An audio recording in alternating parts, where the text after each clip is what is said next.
What up, folks? Welcome back to the Ultra Z News. And this week we're gonna start out at the Lucca Comic and Game Festival that emanated from Italy earlier this week or last weekend. This week it was kind of both. And if you watched my last two Ultra Z Newses from earlier this week. You know, I did one solely based on Hasbro and one on the Machination show. They were both at Lucca, so that's what we're gonna talk about. You know, Tamashi and Hasbro. I probably talk about them most because they do the most of what I get overall. So we're gonna start out with Tamashi, and we're gonna talk about what I've been mentioning the past few weeks. And that is the new Dynamic Fusion line from, it's a Tamashi Mix X Chogokin line. This particular line is called Tamashi Fusion. And it is, and we're now, Tamashi Fusion, Dynamic Fusion. And now we kind of know more of the details because we had the big reveals at the Lucca Comic Con in Italy. That's because Emilio Santalucia, the designer, is Italian, and as I've said before, you know, Italy has a rich history with super robots and a deep love of them, and it influences so many of their artists.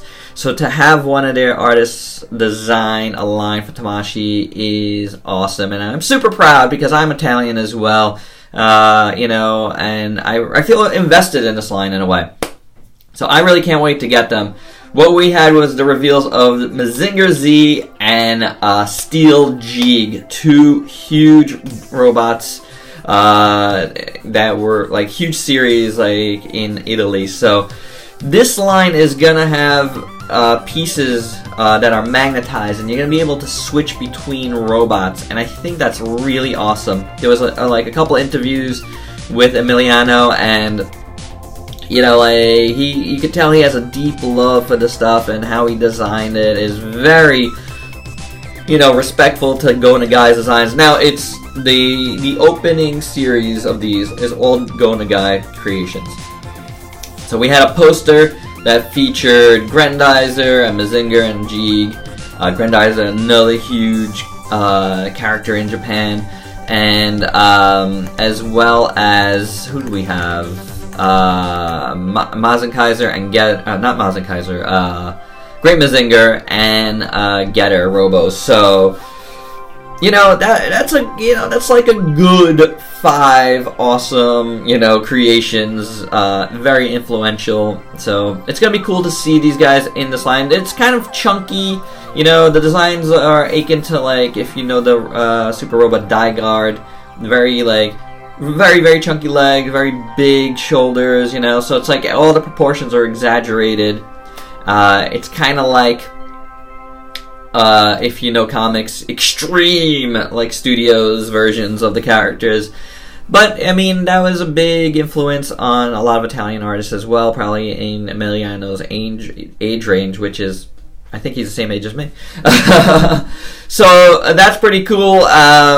And I'm really looking forward to this line. I'm liking what I'm seeing. I like the artist, and I think it's going to be very cool. So, no official word on the like the price range and when it's coming out quite yet. But I'm figuring with these big reveals, we're going to have information forthcoming within the next couple of months or so. Alright, so stay tuned here to the channel for that. You know, it's going to be awesome. Let's move over to Hasbro, though. We had the official picks for the Marvel Legends Puma and 6-Arm Spidey revealed. They look cool. I'm not the biggest... that 6-Arm Spidey might be something I get because it's odd. You know, and I feel like that's like a classic... I feel like I remember a classic cover with that. You know, Puma, I really don't care about. So, but there's that. What I'm very excited for is the Star Wars Black Series Mace Windu revealed at Lucca. Looks fantastic. The photo real digital face printing tech looks awesome on him. I cannot wait for that. Gonna be awesome. And moving over to Transformers. Yes, I'm trying to whip through this because I talked about the first part a lot. We got a few different things. We have Prowl, looking cool. I definitely need a Prowl. Though I gotta say, guys, and a little bit of a side note here. The Siege figures started dropping. You know that first wave that always comes out that like some smaller retailers get their hands on somehow, and it's always more expensive. They either like imported overseas drops, or there's just like I don't know what the distribution is on this stuff, but it feels like smaller retailers always seems to get their hands on it early, like, and they sell it for a lot more. I saw it a couple times. I didn't go for it. That was Optimus and Megatron of the Siege series. And then I saw somebody else posting that they had like a bunch of the first wave stuff. Now the pics that I've seen personally from some folks that I know that got it, I don't like them. Like, I've been saying that the tampo printing on it for the weathering just kind of looks off to me. I'm gonna have to judge this in person. That's why I didn't try to put in an order anywhere. I'm gonna have to judge this in person. I want it to be awesome. I really, really do. And from what I can tell, the reviews are good overall. But the look is such a big deal for me because ultimately, it's just gonna sit on my shelf, and I want it to look good on my shelf. So for me personally, it's gonna be a wait and see type of thing. So. Don't ever, put me down for what I say, because I could see it, like, at a comic shop today or something, and, not that I plan on going to a comic shop today, but I could see it today, for a little more money, and I might be tempted to get them. I don't know, we'll see how it goes, but right now, based off what I've seen, I will wait for them to come into like Target or whatever and Amazon and get them for a much more reasonable price. But going on the renders right now, Prowl looks really good. We got 6 Gun, who looks pretty cool. I really dig the way these two look. There's also a little bird guy. I forget his. Who's that guy? What is that guy? That is who. Paradoxon? I don't know. Not really caring for that much, but that's pretty cool. You know what? Let's stick with Hasbro and move away from Luca. This weekend was BlizzCon, and that's the Blizzard kind of like, convention. And Hasbro revealed that they're doing an Overwatch series of figures. It's going to be called Overwatch Ultimates. And the figure that they showed was Mercy. And at first we didn't know, when it was first shown, with the first like render from Hasbro Pulse, it was not shown. It's going to be available in spring 2019, same as Power Rangers, oh boy. But they didn't show the size. But then it was on the show floor the day after, and it indeed said a 6-inch figure. This is game-changing, guys. Granted, it's not like photoreal type of stuff, whatever, but because it's video games, it is really cool for someone like me who hasn't played the game but has always been fascinated and wowed by the designs of the characters. This is pretty perfect because I wasn't going in on the Figmas. Based on that, so even though I was tempted, Hasbro would be perfect. So very cool. I'm looking forward to checking out some cool figures, so that's something that I will probably be doing, is checking out some of these figures, at least initially, just to give it a whirl, see how I feel, but they look good. This one looks good. Looks like there's a lot of effort in this. Hopefully production run will be similar. Alright, so let's move away from Hasbro and talk about the Mezco 1/12 Collective. On Halloween, I reviewed the Michael Myers figure, which I thought was pretty cool. And on that same day, Mezco dropped another horror icon up for pre-order, and that is Freddy Krueger, and this one looks really good as well. I don't know if it's something I'm gonna go into. I've been a big Michael Myers fan, so I kind of like, that's one I was willing to spend the Mezco money for. I don't know about Freddy, but this figure does look very, very, very good. I do want a Freddy from my collection, but it ultimately might be a NECA, you know what I'm saying? Because I do have a NECA Jason, so to have like a NECA Freddy would probably be the way to go. But really cool. Mezco looks like it looks like another winner for Mezco though, and those are the type of figures that I do like from Mezco, is like the not superhero stuff. I think that this stuff is better for them. So moving back to Bandai, not Tamashii itself, but Bandai, the candy toys, which are the smaller figures. They showed like a premium web shop of Ultraman Orb and Galactron, Orb Origin and Galactron, and it looks like a really neat little set. And it's got some effects parts. It's got the Orb caliber for Ultraman Orb. I love this. This looks really, really nice. I don't know if I'm gonna get it because I don't have any of the other small stuff. But it's really, really cool, and I hope they do a Galactron in the SH Figure Watch line. I know they're probably going to do a lot of other kaiju before they get to something like that. But it is neat, so it's a nice little set. It is tempting. Alright, so let's go to the Diaclone line from something I haven't talked about in a little while, and I haven't gotten anything for in quite a while. But this one caught my eye, and it's something I'm thinking about. This is the Diaclone D832 Maneuver Sky Jacket. It's a smaller figure based on the price point. I didn't see a size, but it looks really cool. It's a transforming robot, so very, very nice looking proportions and all that. I dig it, you know. So might be something I end up getting, but I'm not 100% sure. But it does look cool. It does. I gotta say, it looks pretty cool. Where are we? If I can see past my camera. So Gridman is something we've been covering here, and something I'm gonna be getting a lot of.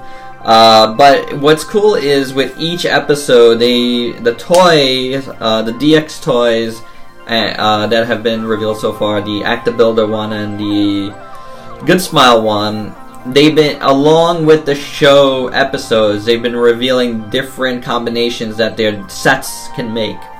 And we just got this one, which is very wacky looking. I haven't seen this in the show yet myself because I'm a couple episodes behind right now. But it's super wacky looking. Not as cool as the Max Gridman one. That one looked really good. This one is called Buster Gridman. Don't really like it as much, but it is there, and it's kind of cool. So let's see. What do we got here? NECA announced they're doing Spyro the Dragon, which is cool. The little that purple dragon from the video game series. Very nice looking. This will go very well, obviously, with Crash Bandicoot. It's actually designed by David Silva, who did the Raptor series. So pretty cool, Creative Beasts one. Very nice looking. Definitely something I'm gonna want to get for sure. It looks really cool. Funko is doing a Mega Man action figure series, which is interesting because I thought Jakks had the Mega Man license for here in the US. But maybe I'm wrong. Maybe they already used up what they had to do with it. Funko's doing a Mega Man series. They're going to be doing Mega Man and a bunch of variants, as well as Dr. Wily in the first wave. And it's supposed to drop already in December, so it's here. Which reminds me, if you guys have seen my whole videos, I did get that Jakks Big Mega Man. I'm not going to open it, okay? So I am going to be giving that to Ultrazilla Jr. Like, when I got it, I realized this is something he's going to want. He's gotten really into Mega Man, and he really likes it, so I figured that'll be perfect for him. It's got, you know, lots of sounds and stuff. So guys, if you were expecting me to be review that anytime soon, it's not going to happen until after Christmas. So I just wanted to mention that, but that's a cool piece. And these look like pretty cool little figures. I'm not exactly sure of the size, but I'm thinking around the Disney Afternoon size. So yeah, something to be interested in. something that I'm really interested in, and something I had said I'm going to be out on, but I'll make an exception for this. It's the X Plus Godzilla 98, aka Zilla. It's in the D for real style, but man, we don't get any Zilla figures, so you gotta jump on them when you can. Very cool. Also, you can see in this pic, there's gonna be a Hedorah. It might be something I get because it doesn't look too D for real-ish. It looks pretty cool, and that's the thing I like about this Zilla. Zilla always had a big head, so it looks pretty awesome. So yeah, I think both of these might be on my to get list in the future. So that's very, very cool. Alright, one last thing I want to talk about is, we've heard that how, like, TRU is going to be making a comeback, and we also heard about this Jeffrey's Toy Box branding. Well, one of these actual toy boxes, it's an actual box filled with generic toys, their brands, showed up in what I think is a Kroger's. Yeah, that is odd, but don't take this. A lot of people are debating this. I don't take this as their ultimate endgame here, because something like this had to be in the planning stage for a little while to get them to get into stores, to make the design of the first design the logos and the trademarks and whatnot, then to design the box, and then to get it, like deals to get them into stores. That takes a while, guys. So don't think that the news we heard about TRU branding getting, them taking it back and not like giving it up is part of this. I feel like this was always a part of their, plan, and something they've had in motion for a while because they needed to get rid of some of this excess, like interior stock of their own stuff. So that's how I view it. I don't view this as part of the possible TRU comeback. You know what I'm saying? This is a separate thing. That's where I'm putting my money, is that this is a separate thing than the actual TRU comeback. So there you go. Wanted to mention that, and that is it, guys. I hope you dug this Ultra Z news. A lot more. I talked a lot more than I figured, but I think I talked a little bit much about the the Lucas show and the Dynamic Fusion stuff, but I wanted to, so there you go. Alright, guys, so please like, comment, subscribe, and share. Until next time, peace out, peeps.